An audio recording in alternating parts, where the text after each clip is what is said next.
Week 5 of the fantasy football season, and here's a few running backs I will bench this week. The first guy, Ezekiel Elliott of the Dallas Cowboys. So Elliott this season, he's looked a little healthier than he did last year. He's got some burst.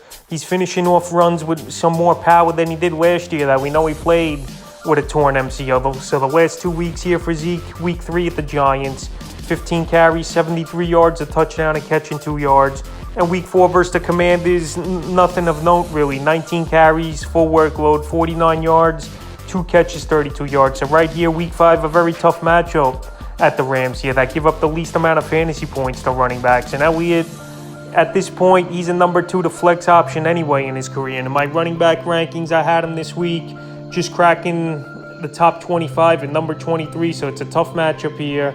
And if you could avoid him, I would bench him because running backs really haven't done damage. I know Jeff Wilson Jr. last week had a touchdown in that one, but after that, he didn't do anything. So right now, it's going to be tough sledding.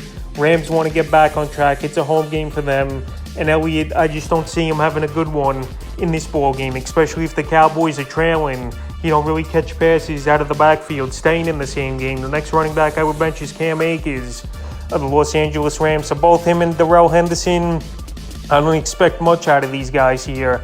And the Dallas Cowboys, they shut down the run game pretty well, giving up the 10th least amount of fantasy points to running backs on the season. And how could you go into setting a lineup this week here where you have confidence with Akers or Henderson's? In the last couple weeks here for Akers, week 3 at Arizona, decent workload, 12 carries, 61 yards, a touchdown, a fumble loss. In week 4 at San Francisco, 8 carries, 13 yards. So altogether, this is a backfield I want to avoid. Even if they do have a good game, I think it'll be a 1-week fluke here. But this Cowboy defense is stout.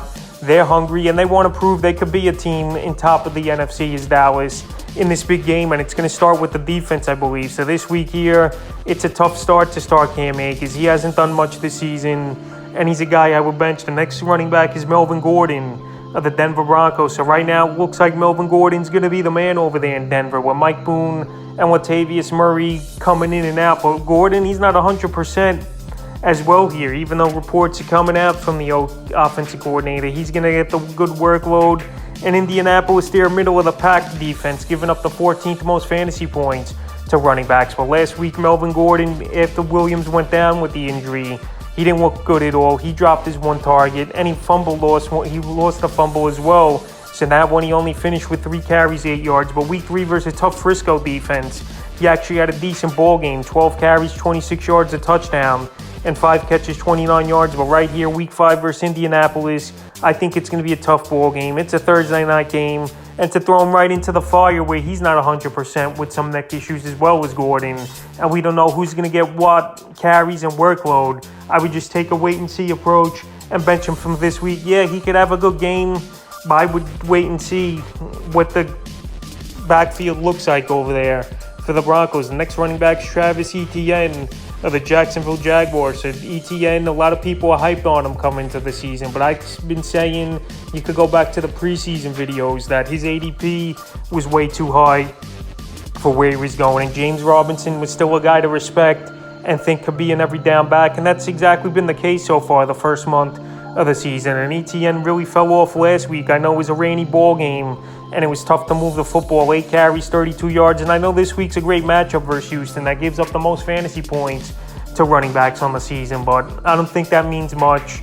He's not doing much in the passing game. This season, his best fantasy day is 10.5 fantasy points week 3 at the Chargers, and that was a lot of garbage time and towards the end of the game after Jacksonville got off to a monster lead in that one. So right now, I know it's a great matchup, but how could you trust Etienne after he hasn't been doing anything the first month of the season? And the 5th and final running back I look to bench this week's Chase Edmonds of the Miami Dolphins. So Chase Edmonds, he's pretty much been a touchdown or nothing here. And another guy who's not getting a lot of work, Raheem Mostert, he's been getting 70% of the snaps here. And I know Edmonds in PPR leagues, he's just made it as a flex option, but I have no confidence in him. And this week, it's not that great of a matchup. A lot of people would think it's a great matchup with the New York Jets, but their run defense has actually been pretty decent so far this season, besides Nick Chubb just slashing them up in week 2 here. So right now, this ain't a great ball game on paper. Raheem Mostert, he's the in-between tackles guy, and I think they're going to lean on Mostert even a little more now